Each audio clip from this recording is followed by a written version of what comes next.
Beyond broken, the untapped power of women who've survived health battles.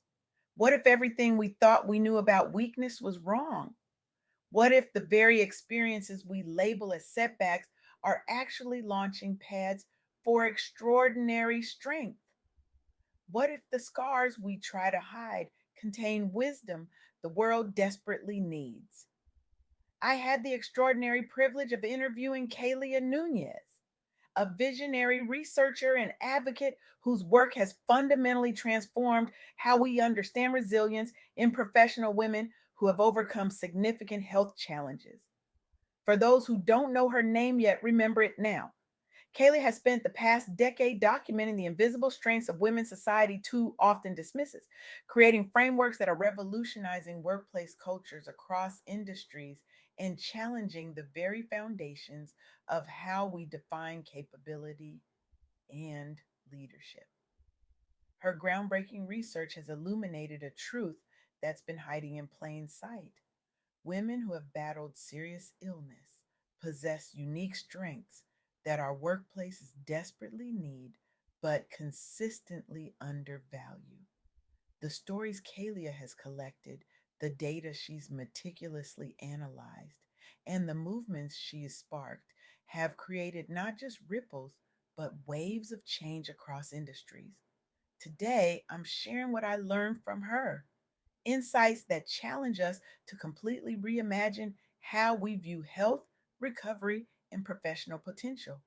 Here's a truth that should shake us to our core.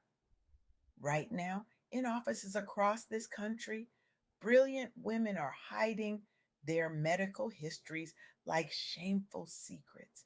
They're downplaying pain, minimizing recovery needs, and working twice as hard to prove their worth, all because we've collectively decided that a health challenge somehow diminishes professional value. This isn't just wrong, it's catastrophically wasteful of human potential. Think about it. When someone survives a major health crisis, what happens to them? They don't just recover physically, they transform. They develop extraordinary resilience. They master adaptability. They become experts at problem solving under pressure. They gain perspective that most of us are fortunate enough never to have. Yet instead of recognizing these as superpowers, our workplaces treat them as liabilities.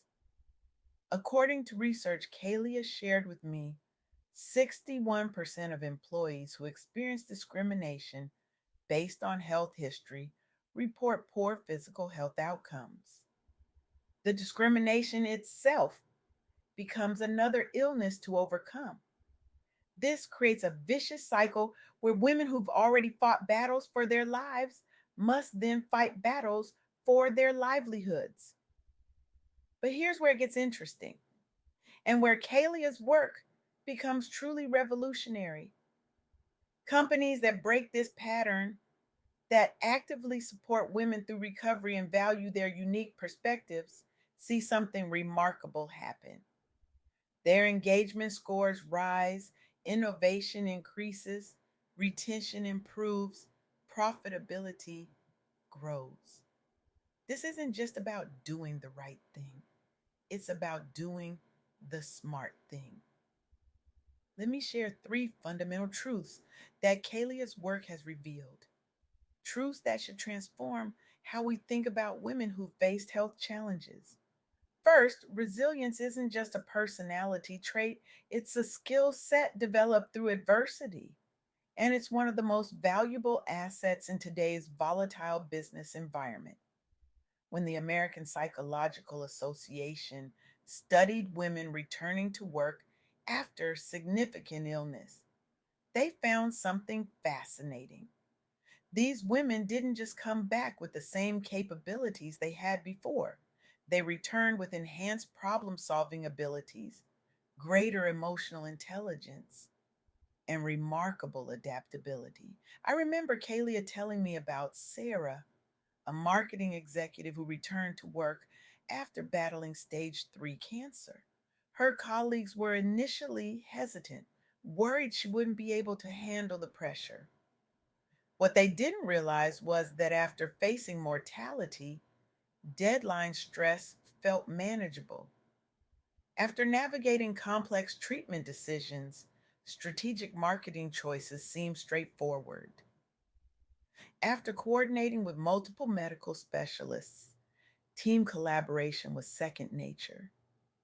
Within 6 months, Sarah was outperforming her pre diagnosis metrics. Within a year, she was leading the company's most innovative campaign to date. One company highlighted in Kaylia's research implemented specific anti discrimination training focused on invisible disabilities in health histories. The result? Absenteeism fell by 18%. Job satisfaction scores rose dramatically. The company set new standards for inclusive HR policies across its entire sector. Why?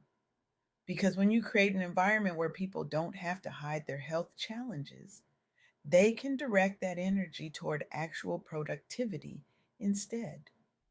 The second truth: discrimination based on health history doesn't just harm individuals, it poisons entire workplace cultures. A Kaiser Family Foundation report cited by McLean Hospital revealed that nearly 1 in 4 U.S. women couldn't access necessary health care because they couldn't take time off work. Think about that for a moment. Women are literally sacrificing their health because they fear workplace judgment. These women reported being terrified of being labeled unreliable if they disclosed ongoing medical needs. They worried about being passed over for promotions. They feared the subtle and not so subtle ways colleagues might question their commitment or capability, and their fears weren't unfounded. Research published just last year found that women returning from extended sick leave were routinely sidelined during promotions. Many experienced microaggressions, questioning their fitness for leadership roles, as if surviving cancer or managing a chronic condition somehow made them less capable of managing a team or a project. But here's what's truly infuriating: these biases persist even when performance data tells a completely different story. Women who have overcome health challenges often outperform their peers in key leadership metrics like crisis management, empathy, and strategic thinking.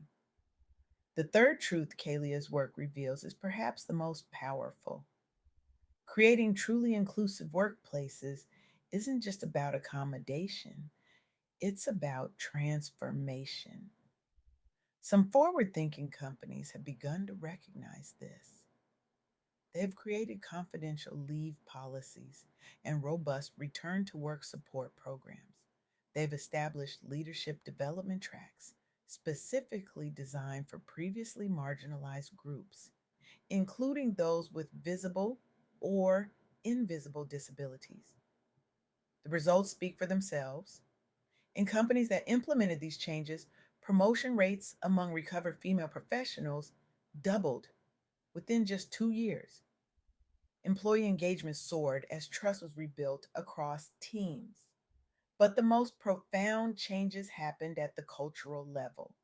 These organizations didn't just become more accommodating, they became more innovative. They developed products and services that better served diverse needs. They attracted top talent that competitors missed. They built more loyal customer bases, all because they recognized that different life experiences, including health challenges, create different perspectives. And different perspectives create better solutions. Kalia's research reveals something particularly striking about Black professional women navigating these challenges. They face not just the stigma of health conditions, but the compounded effects of both gender and racial bias. In one remarkable case she documented, persistent advocacy led HR leaders to examine why talented Black professional women weren't advancing, and data pointed squarely at subtle forms of exclusion tied back to old biases about reliability.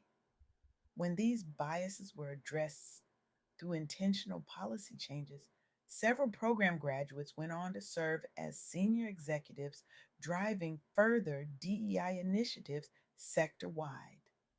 Now, I can already hear the objections forming. But what about the costs? What about productivity concerns? What about the practical realities of business? These are fair questions, but they're based on outdated assumptions. The truth is, we've been calculating the costs all wrong. We've been counting the expense of accommodations without counting the cost of lost talent.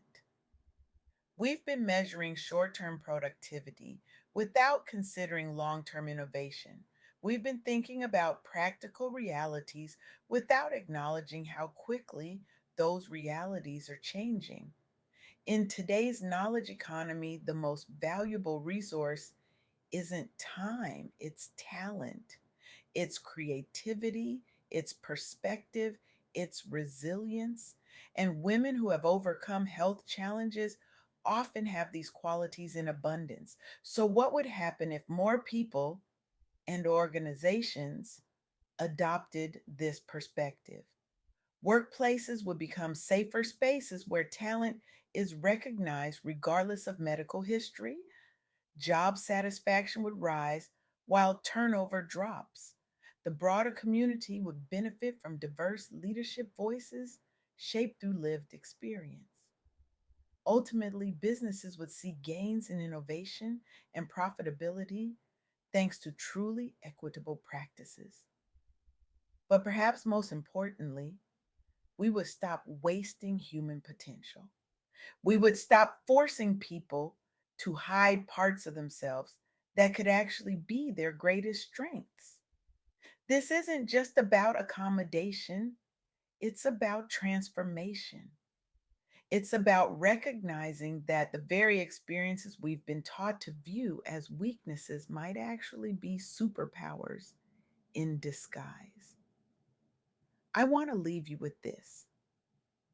When you walk out of this room today, you have a choice. You can continue to perpetuate a system that forces brilliant women to hide their health histories, or you can become part of the revolution Kaylia Nunez is leading. You can choose to see differently, to recognize that the colleague who survived cancer might be your most valuable crisis manager, that the team member managing a chronic condition might be your most innovative problem solver, that the woman who faced death might be your most visionary leader. The question isn't whether women who've survived health battles have value. The question is whether we have the courage to see it. Will you look at the woman who's been broken and see only the cracks?